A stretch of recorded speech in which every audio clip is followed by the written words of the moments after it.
Hello guys, welcome back to my channel. तो आज हम पढ़ने वाले हैं sexual reproduction in flowering plants, class 12 NCERT chapter number 2 का एपिसोड नंबर 2।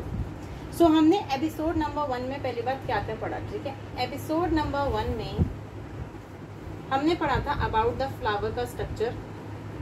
फ्लावर के स्ट्रक्चर के बारे में हमने बहुत अच्छे से पढ़ाई की थी एपिसोड नंबर 1 में। एपिसोड नंबर 1 में हमने दूसरा टॉपिक पढ़ा था स्टेमन के बारे में, और तीसरा टॉपिक पढ़ा था अबाउट द माइक्रोस्पोरोजेनेसिस।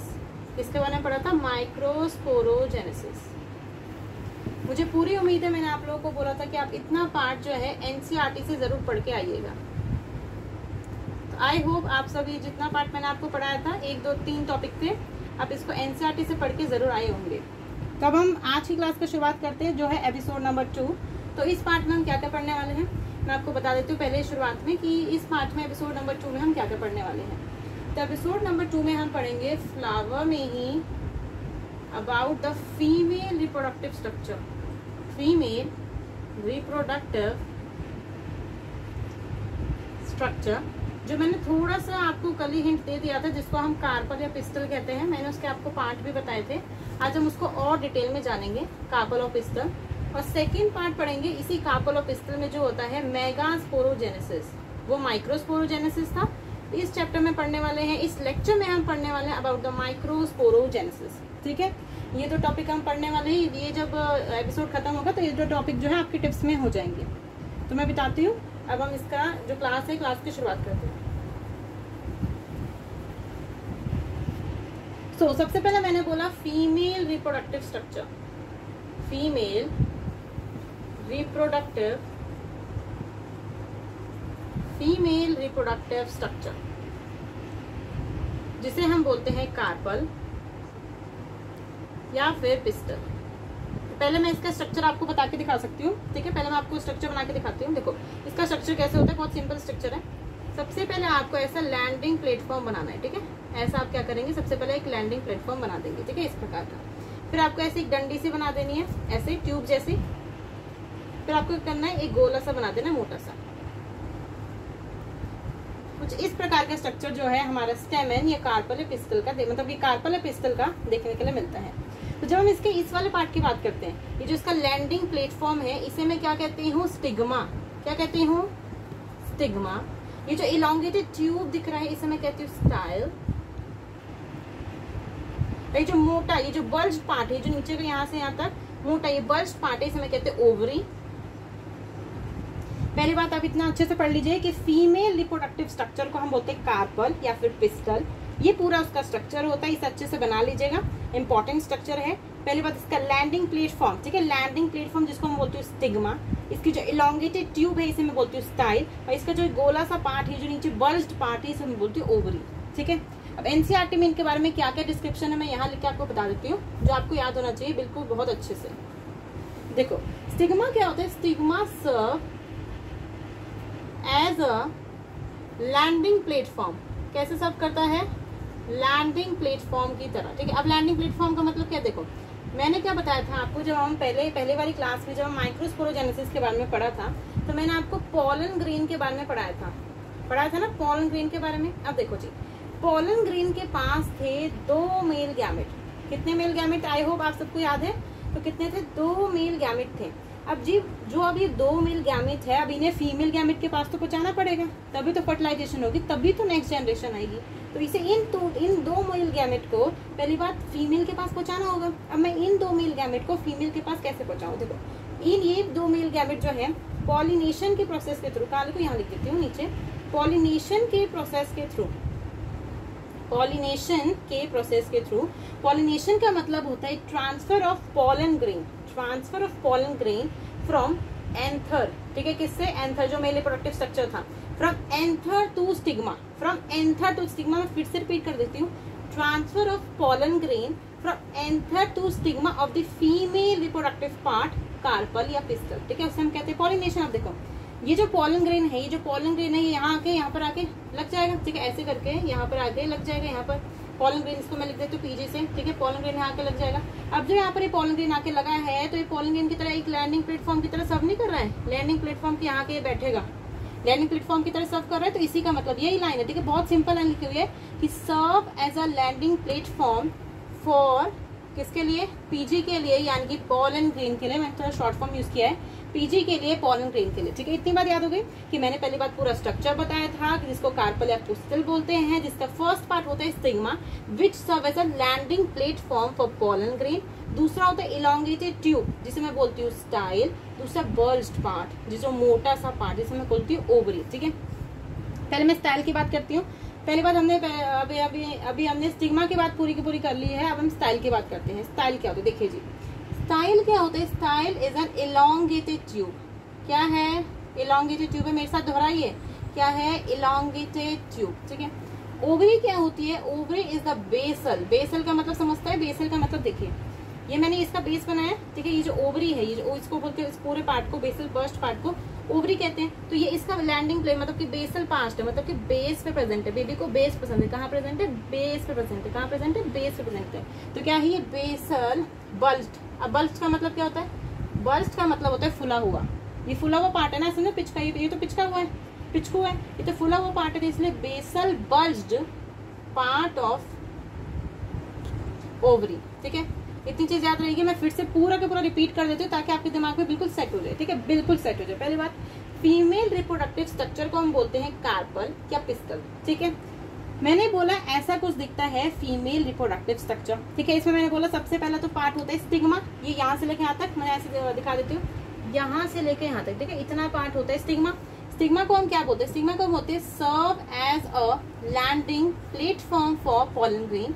मैंने बताया कि पॉलन ग्रेन क्यों आता है भाई, देखिए, मेल गैमेट को फीमेल गैमेट के साथ मिलना तो पड़ेगा, तभी आपकी नेक्स्ट जनरेशन आने वाली है। यस और नो, मेल गैमेट को फीमेल गैमेट के साथ मिलना पड़ेगा तभी आपकी नेक्स्ट जनरेशन होगी। और फीमेल गैमेट मिलती क्या, पहले मैं बता दूं आपको, ऐसा ना हो कि आपको मतलब परेशानी हो जाए कि फीमेल गैमेट मिलेगी कहाँ, तो फीमेल गैमेट यहाँ कहीं मिलेगी, ठीक है। इसका अभी बहुत डिटेल है, पर मैं आपको ऐसा सिंपल बता देती हूँ कि फीमेल गैमेट यहाँ मिलेगी। अब इस पॉलन ग्रेन को, इस एंथर में जो पॉलन ग्रेन पाया जा रहा है, इसमें जो 2 मेल गैमेट पाए जा रहे हैं, इसको फीमेल गैमेट के पास तो पहुंचाना है ना, तभी तो इनकी डेट पूरी होगी, वरना तो बेचारा ऐसे सिंगल रह जाएगा। तो भाई इस मेल गैमेट को फीमेल गैमेट के पास तो पहुंचना पड़ेगा। तो उसका प्रोसेस क्या होता है, मतलब कि ये तो बहुत इंपॉर्टेंट प्रोसेस होगी ना, ये एग्जाम मीडियम काम कर रहा है, ठीक है। ऐसे शादी.com में देखा है, एक मीडियम की तरह काम करते हैं, उसी तरीके से ये मीडियम की तरह काम कर रहा है। कौन काम कर रहा है, पॉलिनेशन, यानी कि transfer of pollen grain from anther to stigma of the female reproductive part, जिसे मैं कहती हूँ कार्पल या पिस्टल, ठीक है। फिर मैंने दूसरी बात की स्टाइल की। स्टाइल तो कुछ नहीं है, आपको स्टाइल में कुछ भी याद करने की जरूरत नहीं है, सिर्फ एक इलॉन्गेटेड ट्यूब है। पाइप होती है ना, पानी वाली पाइप होती है, बहुत सारी पाइप्स होती है, तो ये वैसे ही एक सिंपल सी पाइप है, पतली सी पाइप है, बस, और कुछ नहीं। रोड मान लो कि सिंपल सा क्या है, एक रोड है, ठीक है। तीसरा सबसे इंपॉर्टेंट पार्ट, ठीक है, इसमें मैं स्टार भी लगा देती हूँ, इसके ऊपर आपको असर्शन रीजन या कुछ ऐसे प्रकार का क्वेश्चन आ सकता है कि ovary is the basal bulged part, ठीक है। बल्ज्ड मैंने बता दिया था, मोटा पार्ट ऑफ ओवरी, ठीक है। इतनी बात आप सबको क्लियर है, इसको नोट डाउन कर लीजिए या स्क्रीनशॉट ले लीजिए। अब मैं नेक्स्ट पार्ट पे चढ़ती हूँ।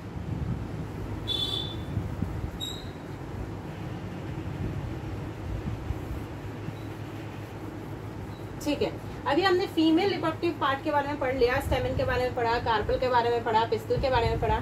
अब हम उसके अंदर थोड़ी और डिटेल में जाते हैं। मैं फिर से वो स्ट्रक्चर बना के आपको दिखाती हूँ, ठीक है।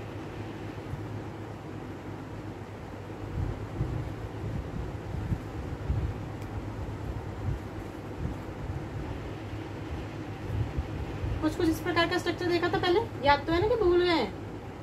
ऐसा नहीं होना चाहिए कि अभी मैंने पढ़ा अभी भूल गए, ठीक है। इस प्रकार का कुछ स्ट्रक्चर था, ठीक है, इस प्रकार का कुछ स्ट्रक्चर था। अब देखो मैं क्या बताती हूँ आपको। इतना तो याद है कि इस वाले पार्ट में मैं क्या बोलती थी, स्टिग्मा बोलती थी। क्या बोलती थी, स्टिग्मा बोलती थी। इस वाले पार्ट को क्या बोलती थी, स्टाइल। क्या बोलती थी, स्टाइल। स्टाइल से बोलो, स्टाइल से।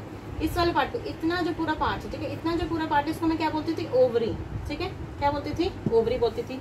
ये पूरा स्ट्रक्चर याद है। अब देखो, अब इसके थोड़ा और डिटेल में जाएंगे, इसको थोड़ा खोद के निकालेंगे, इसकी थोड़ी डीपनेस देखेंगे। अब देखो क्या है, जब मैंने बोला ओवरी है, ओवरी में सबसे पहले आपको क्या करना है, ये जो पूरा खाली स्पेस दिख रहा है ना, ये जो पूरा खाली स्पेस दिख रहा है, मेरे हाथ पे ध्यान दीजिए, ये जो पूरा खाली स्पेस दिख रहा है, इसे मैं क्या बोलती हूँ, लॉक्यूल, ठीक है। लॉकी नहीं, लॉक्यूल या फिर ओवेरियन कैविटी, लॉक्यूल या फिर ओवेरियन कैविटी, ठीक है। इतना याद रखिएगा, इसे मैं क्या बोलती हूँ, लॉक्यूल बोलती हूँ या फिर ओवेरियन कैविटी बोलती हूँ। अब देखिए, ये पूरा पार्ट जो है, ठीक है, इसको मैं ऐसे दिखा देती हूँ। ये जो पूरा पार्ट है, पूरा भर दो, ठीक है। कमरा है, इस पूरे कमरे को भर दीजिए। इस पूरे कमरे को भरने के बाद इसको क्या बोलते हैं, लॉक्यूल बोलते हैं या फिर ओवेरियन कैविटी बोलते हैं। अब आपको क्या करना है, यहाँ पर आप ऐसे एक मोटा सा पार्ट बनाइए, ठीक है, ऐसे जैसे रेत का टीला होता है, ऐसे बनाइए रेत का टीला, which serve as a food material. तो रेत का टीला बनाया, इसको हम क्या बोलते हैं, प्लेसेंटा। क्या बोलते हैं, प्लेसेंटा, ठीक है। क्या बोलते हैं, प्लेसेंटा। आपने ह्यूमंस में भी देखा होगा, प्लेसेंटा होता है which serve as a connection between the female, between the mother and the foetus. उसी प्रकार से ये प्लांट्स में भी एक कनेक्शन की तरह काम करता है प्लेसेंटा, ठीक है। अब देखिए, ये छोटा सा ओव्यूल यही सारे काम करता है, नटखट सा यही सारे काम करता है, और ये हो गई डंडी, ठीक है, ये हो गई डंडी। अब आपको क्या याद रखना है, ये जो डंडी है इसे मैं बोलती हूँ फ्यूनिकल। क्या बोलती हूँ, फ्यूनिकल। अब देखिए, मैंने बोला ये मोटा पार्ट जो है, जो आपको खाना वाना देगा, जो कनेक्शन की तरह प्रोवाइड करेगा, वो है प्लेसेंटा। प्लेसेंटा। अब मैं एक क्वेश्चन बहुत इंपॉर्टेंट आता है, पहले ये चीज सुन लीजिए, पहले ये चीज सुनिए। देखिए, ओव्यूल, इसको मैं पहले मार्क कर देती हूँ। ओव्यूल और प्लेसेंटा के बीच में, फिर से सुनिए, फिर से ओव्यूल और प्लेसेंटा के बीच में कौन कौन सी चीजें जो इन दोनों को कनेक्ट कर रही है, फ्यूनिकल कनेक्ट कर रहा है, ठीक है। ये क्वेश्चन जो है एनसीईआरटी में भी है कि कौन सी ऐसी चीज है जो कि ओव्यूल और प्लेसेंटा को कनेक्ट कर रही है, वो है फ्यूनिकल। कौन है, फ्यूनिकल। मैं फिर से रिपीट कर देती हूँ, कौन सी ऐसी चीज है जो कि ओव्यूल और प्लेसेंटा को कनेक्ट कर रही है, वो है फ्यूनिकल, ठीक है। अब आपको क्या याद, आपको ये चीज दिखाई दे रही है, मैंने यहाँ पे कुछ ऐसा स्ट्रक्चर बनाया, गुब्बारा ऐसा होता है ना, जैसे ऐसे गुब्बारा होता है, और ये इस तरीके से फ्यूनिकल है, और नीचे यहाँ पर प्लेसेंटा, ठीक है। ऐसे समझ सकते हैं कि ये आपका जो है, ये वाला पार्ट जो है वो आपका क्या है, ओव्यूल है, ये आपका फ्यूनिकल हो गया, नीचे ऐसा प्लेसेंटा हो गया। अब आप ये देख सकते हैं, यहाँ पर ये एक अटैचमेंट दिखाई दे रहा है, ठीक है। इन दोनों के बीच में यहाँ पर आपको एक अटैचमेंट दिखाई दे रहा है। इस अटैचमेंट को यहाँ पर मैं बोलती हूँ ओव्यूल। क्या बोलती हूँ, हाइलम। क्या बोलती हूँ, हाइलम, ठीक है, हाइलम बोलती हूँ। क्या बोलती हूँ मैं, इस वाले अटैचमेंट को हाइलम बोलती हूँ, ठीक है, हाइलम। अभी के लिए आपको सिर्फ इतना स्ट्रक्चर पता होना चाहिए। पहले इतने स्ट्रक्चर को अच्छे से अपने दिमाग में बिठा लीजिए, दिमाग के सारे पुर्जों को खोल के इतने स्ट्रक्चर को है दिमाग में जो है बिठा लीजिए। मैं नीचे लिख देती हूँ किसका स्ट्रक्चर दे रखा है, अबाउट द कार्पल और पिस्टल। ये कार्पल और पिस्टल का स्ट्रक्चर है, ठीक है। अब हम आगे बढ़ते हैं, हमने इतना पढ़ लिया। पहले आप इतने स्ट्रक्चर को बहुत ही अच्छे से नोट डाउन कर लीजिए। अब हम आगे बढ़ते हैं, अब थोड़ा और डीप जाएंगे। अब जो ओव्यूल है, ओव्यूल अब मेन बात है, अब इस स्ट्रक्चर को थोड़ी देर के लिए भूल जाए, ऐसे नहीं कि पेपर में भूल जाओ, नहीं, अभी थोड़ी देर के लिए इस स्ट्रक्चर को भूल जाइए। अब थोड़ा और डीप में हम जाते हैं। अब हमें क्या पढ़ना है, अबाउट द, मैंने ओव्यूल की बात की थी ना, ओव्यूल मेन स्ट्रक्चर। अब हमें को पढ़ना है अबाउट द ओव्यूल, और ओव्यूल को ये बोला जाता है मेगा, नॉट माइक्रो। क्या बोला जाता है, मेगा स्पोरेंजियम। क्या बोला जाता है, मेगा स्पोरेंजियम। पहले मैं रिकॉल करा देती हूँ, वहां पर आपने पढ़ा था ना कि यहाँ पर होता है एक माइक्रोस्पोरेंजियम, जिसमें पाया जाता है स्पोरोजिनस टिश्यू या माइक्रोस्पोर मदर सेल या पोलन मदर सेल। उसके बाहर कितनी लेयर होती है, मैं अभी सारी लेयर नहीं लिखूंगी, सिर्फ इतना लिख देती हूँ कि उसके बाहर कितनी लेयर होती है, 4 लेयर होती है। कितनी लेयर होती है, 4 लेयर होती है। ये आपने किस में देखा था, मेल में देखा था। किस में देखा था, मेल में देखा था। अब हम बात करेंगे वही चीज, वही सेम चीज बात करेंगे हम फीमेल में, जिसमें ओव्यूल को क्या बोला जाता है, ओव्यूल को क्या बोला जाता है, मेगास्पोरेंजियम। ओव्यूल को क्या बोला जाता है, मेगास्पोरेंजियम, ठीक है। अब मैं ओव्यूल के फर्दर डिटेल के बारे में आप सबसे बात करती हूँ कि ओव्यूल का और मेगास्पोरेंजियम का किस प्रकार का स्ट्रक्चर देखने के लिए मिलता है, ठीक है। अब देखिए, हाँ जी, तो गाइस हम किस चीज के बारे में पढ़ रहे थे, ओव्यूल या फिर मेगास्पोरेंजियम के बारे में पढ़ रहे थे। ओव्यूल या फिर मेगास्पोरेंजियम के बारे में पढ़ रहे थे, ठीक है। अब देखिए, आपके एनसीईआरटी में बहुत प्रकार के ओव्यूल जो है देखने के लिए मिलते हैं, पर आपकी एनसीईआरटी में सिर्फ और सिर्फ एनाट्रोपस ओव्यूल के बारे में बताया गया है, ठीक है। देखिए, ऑर्थोट्रोपस भी ओव्यूल होता है, पर वो थोड़े हायर क्लासेस में आपको देखने के लिए मिलेगा, तो आपको उसमें ध्यान नहीं देखना, सिर्फ आपको एनाट्रोपस ओव्यूल के बारे में ध्यान देना है, ठीक है। फिगर 2.7, ठीक है, एनसीईआरटी की फिगर 2.7 में इसका डायग्राम जो है दे रखा है एनाट्रोपस ओव्यूल के बारे में। ये इस प्रकार का कुछ स्ट्रक्चर देखने के लिए मिलता है एनाट्रोपस ओव्यूल का। अब मैं इसके हर एक पार्ट जो है आपको समझाने वाली हूँ। देखिए, सबसे पहले आपको मैंने कैसा स्ट्रक्चर बताया था, मैं फिर से बना देती हूँ। ये आपकी ओवरी होती है, ठीक है, मैं थोड़ा बड़ा बना के दिखा देती हूँ। इस प्रकार की कुछ आपकी ओवरी थी, मैंने ऊपर के पार्ट नहीं बना रही हूँ, ठीक है। यहाँ नीचे क्या पाया जाता था, जो स्ट्रक्चर जो आपको खाना पीने देगा वो पाया जाता था प्लेसेंटा। ये डंडी किस चीज की होती थी, फ्यूनिकल। ऊपर क्या होता था, ओव्यूल, ठीक है, ऊपर क्या होता था, ओव्यूल। इसी स्ट्रक्चर को, इसी ओव्यूल के स्ट्रक्चर को मैंने एक्स कर दिया है। एक्स का मतलब क्या, मैंने आपको नेक्स्ट लेक्चर में बताया था, यानी कि मैग्नीफाई। क्या कर दिया है, मैग्नीफाई कर दिया है इसी स्ट्रक्चर को। अब देखो इस स्ट्रक्चर को एनाटॉपस का मतलब आप जानते हैं, एनाटॉपस का मतलब होता है उल्टा।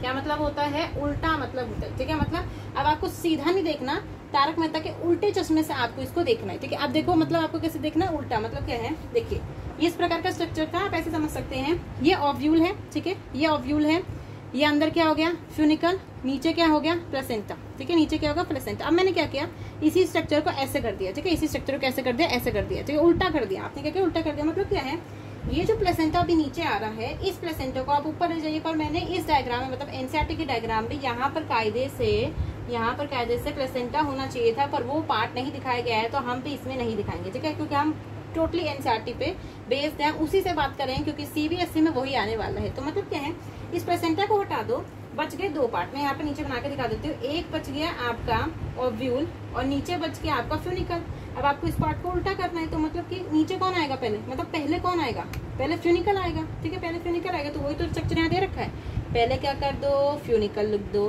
फ्यूनिकल के बाद यहाँ क्या था, मैंने बताया था point of attachment. Point of attachment कौन था, कौन था, हाइलम था। पॉइंट ऑफ अटैचमेंट कौन था, हाइलम था। मैं फिर से बताती हूँ आपको, इस स्ट्रक्चर का गुब्बारे की तरह समझो ना, ये आपको देखो गुब्बारे की तरह समझो। ये क्या है आपका, ऊपर ओव्यूल है, ठीक है, ऊपर ओव्यूल है, नीचे क्या था, नीचे क्या था, फ्यूनिकल था। अब आपको ये स्ट्रक्चर उल्टा कर देना है, उल्टा कर देना है, मतलब कि अब ये वाला जो पार्ट है, ये जो फ्यूनिकल है, वो सबसे पहले आएगा। फ्यूनिकल के बाद फिर हाइलम आएगा। हाइलम के बाद मैं आगे आपको बताती हूँ। पहले इतनी चीज तो बिल्कुल पर्टिकुलरली क्लियर होनी चाहिए।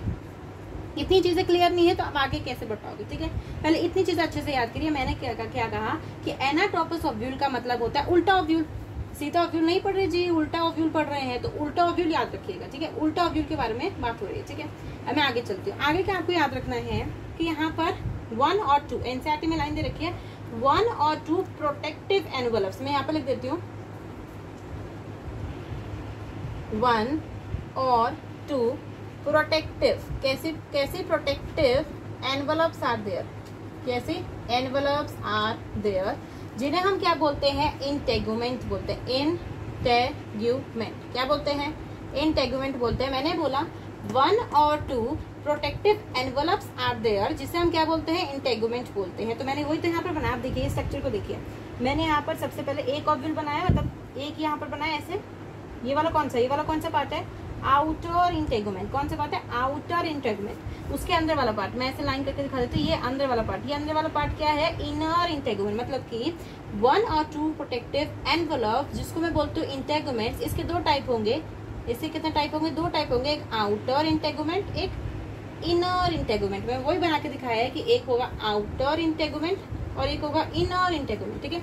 इतनी चीजें बहुत अच्छे से याद कर लीजिए कि 1 और 2 प्रोटेक्टिव एनवलप्स आर देयर। एक होगी आउटर इंटेगुमेंट, एक होगी इनर इंटेगुमेंट, ठीक है। इतनी चीजें याद है। अब आपका दिमाग का क्वेश्चन आएगा कि प्रोटेक्टिव क्यों, मतलब कि ये प्रोटेक्टिव स्टेटमेंट क्यों यूज करेगी, ये प्रोटेक्टिव स्टेटमेंट क्यों यूज करेगी। आप देखो, मैंने पहले बोला था पॉलन ग्रेन होता है जी।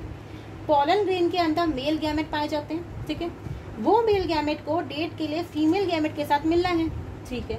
अब देखिए, मैंने आपको पहले ही बताया था कि जो मेल गैमेट होता है, मेल गैमेट को प्रोटेक्शन कौन प्रोवाइड करता है, या मतलब ऐसे कर लीजिए, मेल गैमेट का गाड़ी कौन है। देखिए जो दूल्हा है, दूल्हा जो है या तो घोड़ी पे चढ़ के आता है या तो गाड़ी में आता है। तो ये मेल गैमेट किस में चढ़ के आएगा, ये मेल गैमेट कौन सी घोड़े में चढ़ के आएगा, पॉलन ग्रेन में चढ़ के आएगा।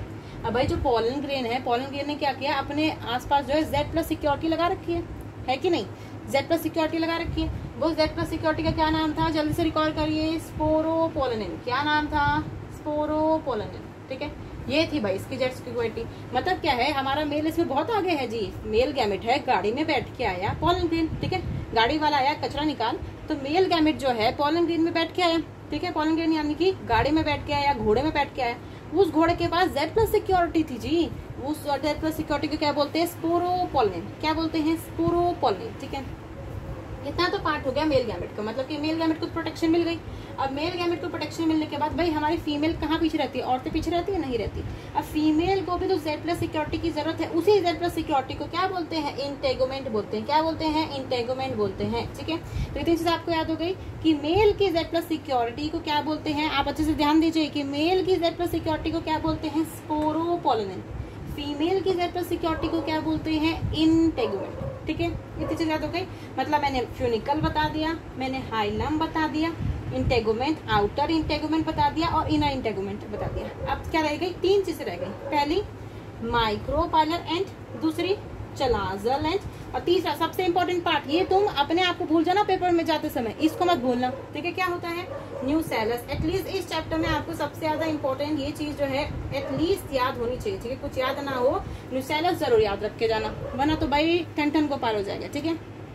कैसे याद रख के जाओ, देखो सबसे पहले मैं आपको पहले स्ट्रक्चर बताती हूँ। यहाँ पर आपको दिख रहा है ये जो मैं नीचे ऐसे पार्ट बनाया, ऐसे घुमावदार जो पार्ट बनाया, ऊपर मैंने क्या किया, छोटा सा स्पेस छोड़ दिया, मतलब कुछ ऐसा स्ट्रक्चर है। देखिए ये मेरे हाथ पे ध्यान दीजिएगा, ठीक है, हाथ पे ध्यान दीजिएगा। ये नीचे क्या है, ये नीचे दोनों जुड़े हुए हैं, ठीक है, नीचे दोनों जुड़े हैं, पर मैंने ऐसा कुछ स्ट्रक्चर बना रखा है। मतलब यहाँ पर बीच में क्या दिख रहा है, गैप दिख रहा है, बीच में क्या दिख रहा है, गैप, ठीक है, बीच में क्या दिख रहा है, गैप दिख रहा है। इसी गैप को क्या बोलते हैं, माइक्रोपाइलर एंड। इसी गैप को क्या बोलते हैं, माइक्रोपाइलर एंड। मैं फिर से स्ट्रक्चर दिखा देती हूँ। देखो यहाँ पर आप जोड़ दो, अपनी हथेलियों को जोड़ दो, आप बना के देख सकते हो। यहाँ पर आपको क्या कर देना है, अपनी हथेलियों को जोड़ देना है, ठीक है, अपनी हथेलियों को जोड़ दो।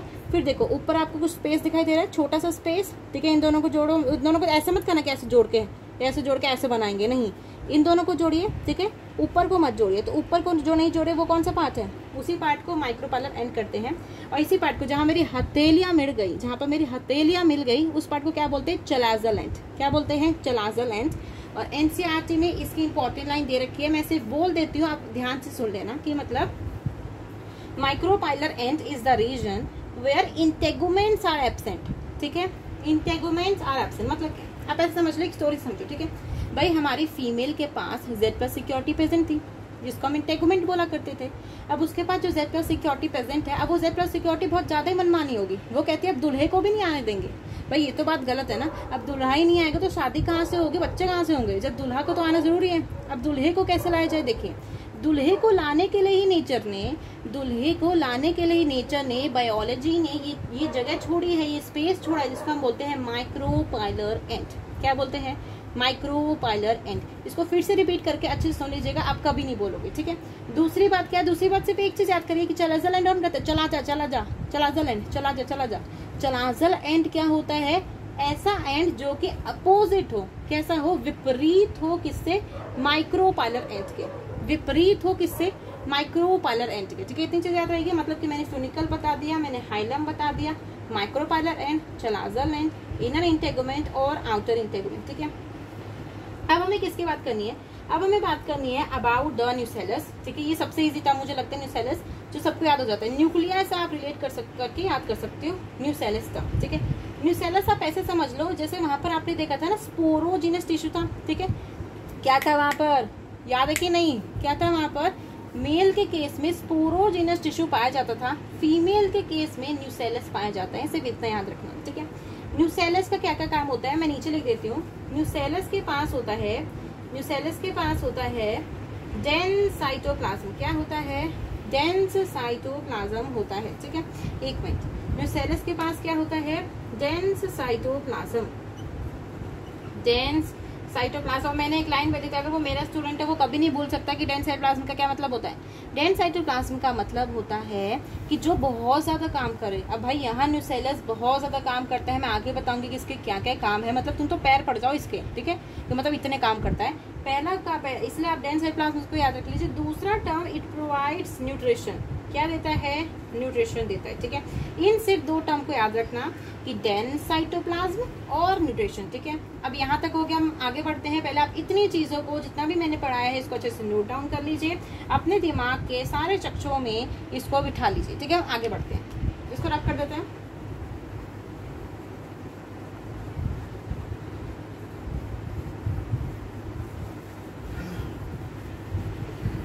देखिए मैंने लास्ट बात किसकी की थी, न्यूसेलस की, ठीक है। न्यूसेलस की थी ना मैंने लास्ट बात, न्यूसेलस की मैंने लास्ट बात की थी। अब देखो न्यूसेलस के बारे में आपको क्या पता होना चाहिए। मैंने न्यूसेलस कैसे बनाया था, ठीक है। मैंने न्यूसेलस क्या किया था, मैं सिंपल स्ट्रक्चर बनाती हूँ, उसको बहुत टाइम लगता है। मैंने सिंपल ऐसे गोला बनाया था, ठीक है। उस गोले में मैंने ऐसी छोटी छोटी सेल्स को भर दिया था, जिसको मैंने बोला था न्यूसेलस। क्या बोला था, न्यूसेलस। आपको न्यूसेलस के बारे में पहली बात याद रखो कि वो 2n होता है। 2n का मतलब मैंने पहले सिखाया था, डिप्लॉइड होता है। इसकी हर एक सेल कैसी होती है, डिप्लॉइड। इतनी चीजें याद हो गई। मैंने क्या बोला था, डेंस साइटोप्लाज्म, पहली चीज मैं डीसी से लिख देती हूँ, डेंस साइटोप्लाज्म। दूसरा दिल्ली कैपिटल्स नहीं, डेंस साइटोप्लाज्म। ठीक है, आईपीएल का समा चल रहा है तो डेंस साइटोप्लाज्म को याद रखिएगा, ना कि डीसी को। ठीक है, दूसरी चीज जो आपको याद होनी चाहिए कि इट प्रोवाइड्स न्यूट्रिशन। क्या देता है? न्यूट्रिशन देता है। क्या देता है? न्यूट्रिशन। ठीक है, इतनी चीज याद रख लो कि वो डिप्लॉइड होता है, और वो क्या डिप्लॉइड होता है, डेंस साइटोप्लाज्म होता है, और क्या देता है? न्यूट्रिशन देता है। ठीक है, अब मैं आगे बात करती हूँ। ये बात तो भूल ही गई जी, आप बोलोगे दीदी ये बात तो भूल ही गए कि आपको मेगास्पोरोजेनेसिस भी पढ़ाना था, आपने इतनी डिटेल तो बता दी, पर ये तो बताओ कि मेगास्पोरोजेनेसिस का मतलब क्या होता है। मेगास्पोरोजेनेसिस का मतलब होता है मेगास्पोर की फॉर्मेशन। क्या मतलब होता है? मेगास्पोर की फॉर्मेशन। जैसे वहां बन रहा था माइक्रोस्पोर, उसी प्रकार से मेगास्पोर की फॉर्मेशन। ठीक है, मेगास्पोर की फॉर्मेशन। ठीक है, आपको कैसे याद रखना है मेगास्पोर की फॉर्मेशन के बारे में? मेगास्पोर की फॉर्मेशन अब हम बताते हैं। मेगास्पोर देखो आपको क्या याद रखना है, ये न्यूसेलस है। मैंने आपको पहले बताया था, इधर की साइड क्या पाया जाता है? Micropylar and. इधर की साइड क्या पाया जाता है? Chalazal end. क्या पाया जाता है? Chalazal end. अब देखो माइक्रोपाइलर एंड और चलाजल एंड में आपको क्या याद रखना है?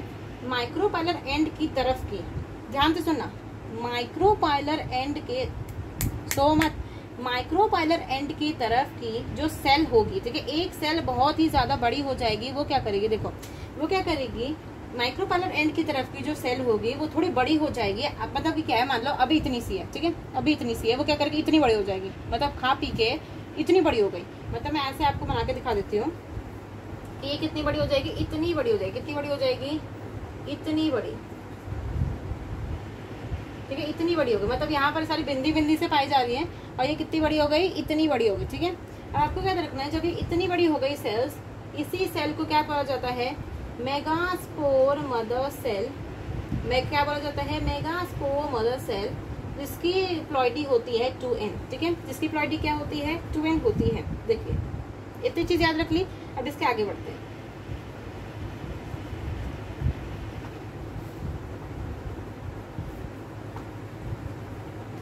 तो हम किसकी बात कर रहे थे?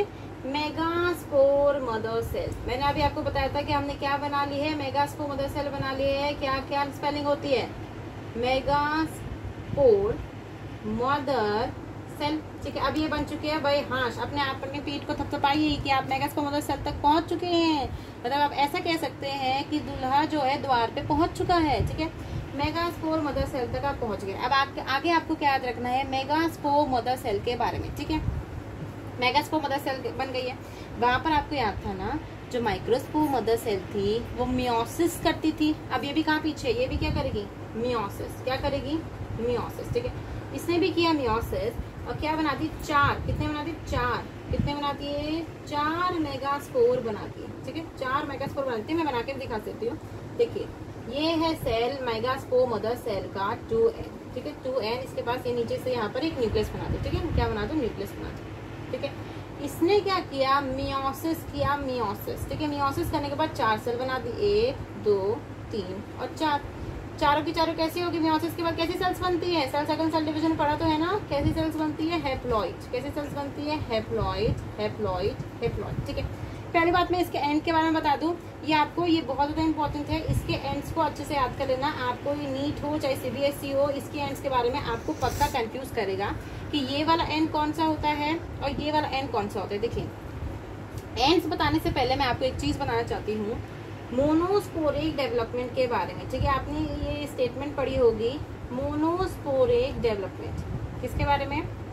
मोनोस्पोरिक डेवलपमेंट के बारे में आपने पढ़ा होगा। मोनोस्पोरिक डेवलपमेंट का मतलब होता है चार सेल से। ठीक है, 4 सेल्स। आप ऐसे याद रख सकते हो कि जो हमारे दुल्हे राजा थे, जो मेल गैमेट था, उसका स्वयंवर रचा। ठीक है, स्वयंवर हुआ जिसमें 4 दुल्हन थी। कितनी दुल्हन थी? 4 दुल्हन थी। उन 4 दुल्हन में से आखिरकार ऐसे तो नहीं है कि भाई शादी वो चारों के चारों से कर ले, नहीं करेगा ना, शादी तो एक ही से करेगा। तो वो क्या करेगा? इनमें से जो ये 3 होंगी वो क्या हो जाएंगी? डीजेनरेट। सॉरी, इनमें से जो ऊपर वाली 3 होंगी, कौन सी? ऊपर वाली जो 3 होंगी वो क्या हो जाएंगी? डीजेनरेट। क्या हो जाएंगी? डीजेनरेट हो जाएंगी। डीजेनरेट का मतलब होता है मर जाएंगी या कहीं चली जाएंगी। अब ऐसा समझ लीजिए कि 4 दुल्हन में से 3 दुल्हन जो है वो स्वयंवर को नहीं जीत पाई। यहाँ उल्टा है, आदमी जीतता है। मतलब कि क्या होता है कि दुल्हे को स्वयंवर के लिए जीतना पड़ता है ना, यहाँ पर औरतों में लड़ाई चल रही है। ठीक है, ये जो 3 सेल्स थी, ठीक है, ये 3 सेल्स बेचारी रो रही हैं, ठीक है, बेचारी रो रही हैं, बेचारी स्वयंवर में पार्ट नहीं ले पाई और इनका जो है इनको जाना पड़ा। और ये वाली सेल बहुत खुश हो रही है कि हाँ जी भाई पोलन ग्रेन मेरे जो दूल्हे बनेंगे अब, ठीक है, आएगी बारात पोलन ग्रेन को लेके। तो ये बहुत ज़्यादा खुश है कि भाई ये वाली सेल्स जो है बच गई है। और इसी डिवीजन को क्या कहते हैं, मोनोस्पोर डेवलपमेंट। मतलब इसका क्या है, ठीक है, मैं थोड़ा लिख के समझा देती हूँ कि 4 मेगास्पोर थी। कितनी स्पोर थी? 4 मेगास्पोर थी, जिसमें से सिर्फ एक ही फंक्शनल है, एक ही आगे जाके शादी कर पाएगी, ठीक है, एक ही फंक्शनल है। कितनी फंक्शनल है? सिर्फ एक ही फंक्शनल है और एक ही आगे जाके शादी कर पाएगी, इसलिए इसको कहा जाता है फंक्शनल। क्या बोला जाता है? Functional megaspore. क्या बोला जाता है? फंक्शनल मेगास्पोर बोला जाता है। मतलब मैं इसका नाम क्या रख सकती हूँ? फंक्शनल मेगास्पोर रख सकती हूँ, ठीक है, फंक्शनल मेगास्पोर, ठीक है। यहाँ तक बात हो गई कि हमने आप फंक्शनल मेगास्पोर बना लिया है। मतलब क्या है कि वो जो अब 2 मेल गैमेट बने हैं ना, 2 मेल गैमेट बने हैं, अब उनकी शादी किसके साथ होगी? फंक्शनल मेगास्पोर के साथ होगी। पर अभी यहाँ पर नहीं ऐसा मत सोचिए कि फंक्शनल मेगास्पोर की शादी होगी, अभी आगे भी डिविजन्स बाकी है। और ये सब चीजें जो आपको जानने के लिए मिलेगी वो मिलेगी अबाउट एपिसोड नंबर 3 में, ठीक है। इस लेक्चर में हम इतने ही पढ़ेंगे। हम लेक्चर को क्रिस्प और शॉर्ट रखना चाहते हैं, तो इस लेक्चर में आपको इतना ही। ये लास्ट वाला पार्ट है, इसे अच्छे से नोट डाउन कर लीजिए। पहली बात, मेरी क्लास में कोई बिना एनसीईआरटी को पढ़े हुए नहीं आएगा, ठीक है, पहली बात। अगली क्लास में दोनों पार्ट्स का, मैंने जो पहला पार्ट पढ़ाया था, जो दूसरा पार्ट जो अभी कंप्लीट हो गया है, इन दोनों पार्ट्स के आप एनसीईआरटी को पढ़ के जरूर आएंगे। तो एट द एंड अच्छे से पढ़िए, खुश रहिए। Thank you.